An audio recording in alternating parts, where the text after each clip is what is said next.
We just talked about this. I just had to rub it a little bit, rub the salt in the wound a little bit, but I cannot help myself. Let's talk a little Lordstown again.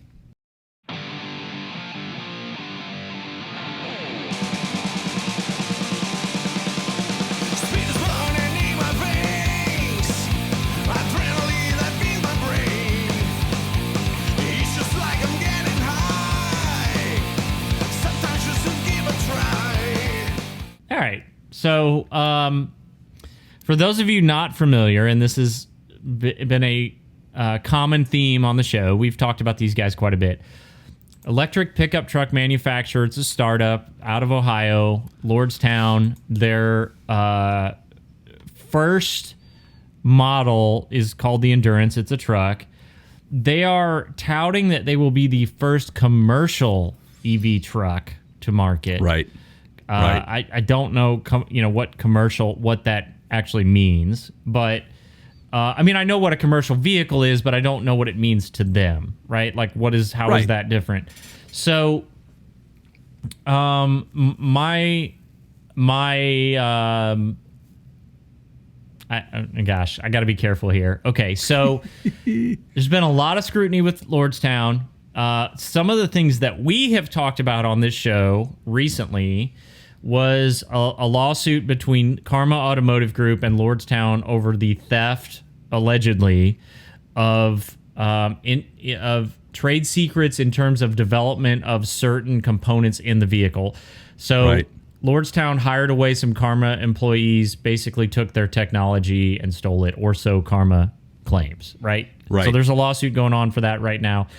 There's a lot of lawsuits going on right now with Lordstown over failed.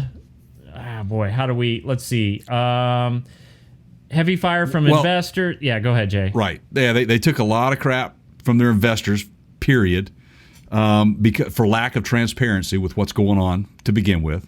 That's a big deal. So the investors are claiming they were misled.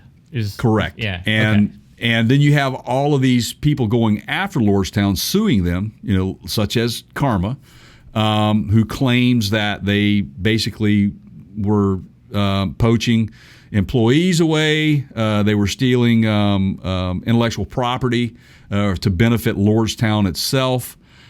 So what happened during this whole process, man, was all of a sudden the stock just started dropping way down, and it dropped to the lowest it had been, an all-time low. And there was a contributor to that, and it was a short sell firm called Hindenburg Research, who also did a story on Nikola prior to this, and they released that in March, and it talked about basically Lordstown claiming to have all these pre-orders and letters of intent, and it really wasn't as solidified as Lordstown was making it out to be, meaning some of these people had just received emails and hadn't signed anything, or were unaware that they had applied for an order. Anyway, so whether that's all true or not, Lordstown has been put into a position where they kind of have to defend themselves, or they're gonna be in similar situations as Nikola.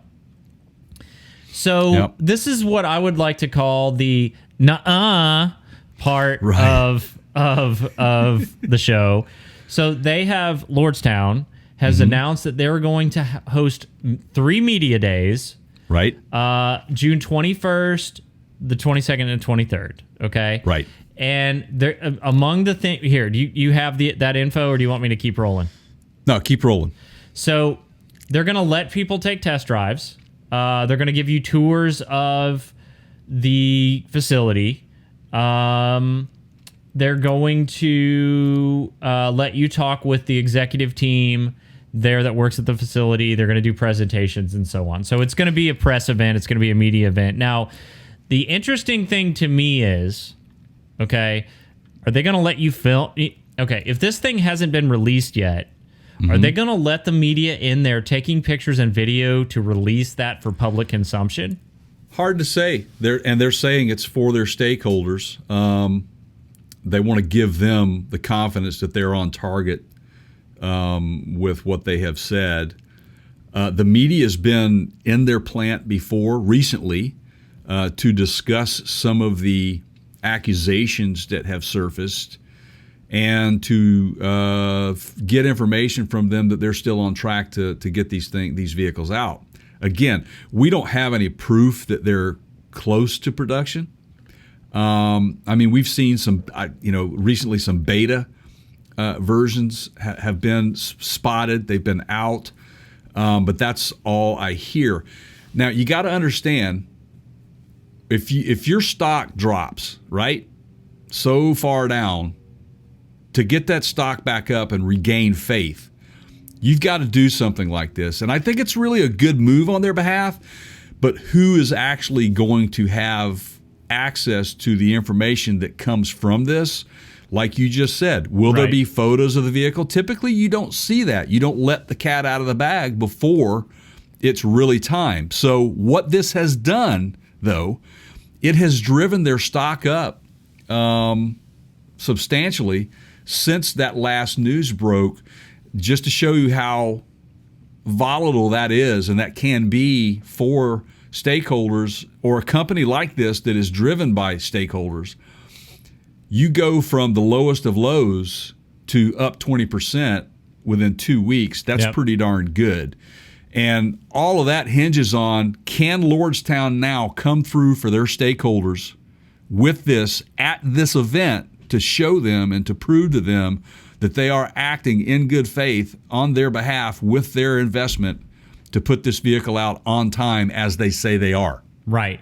And look, like you said, investors have responded favorably to this news. It's interesting to watch all this. I think in our future, in years to come, we will be able to look back and we will have learned a lot from, the major changes in the automotive industry and what it takes to make those changes. And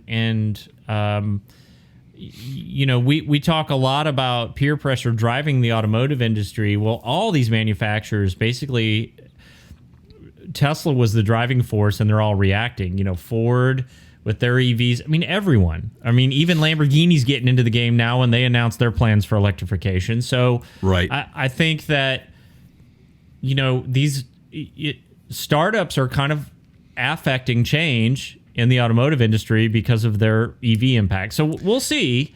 It is, and it's peer pressure. You've been talking about that, Keith. Yeah. The peer pressure in the industry is huge to get these automakers on board with these electric vehicles. Yeah. It's a real thing, people. It's more real now than ever before. And I think that we are starting to see a bit of a shift.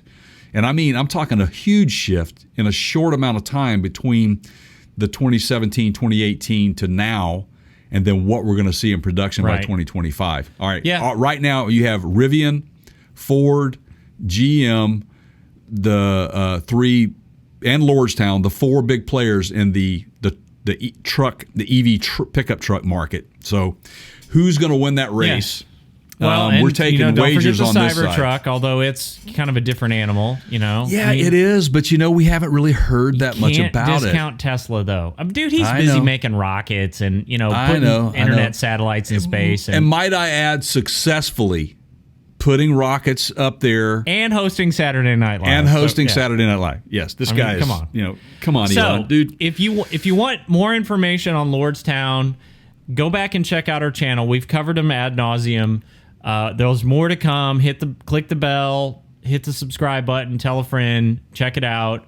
Over on the YouTube side, it's youtube.com/Parts Counter Gurus. Jay, is that right? That is, man, you're right on it. Yes. And then, of course, our website, partscounterguru.com, and you can hit the podcast from there, unless you're listening to it right now, in which case, thank you. So, yeah, more to come on this, everybody. Stay tuned.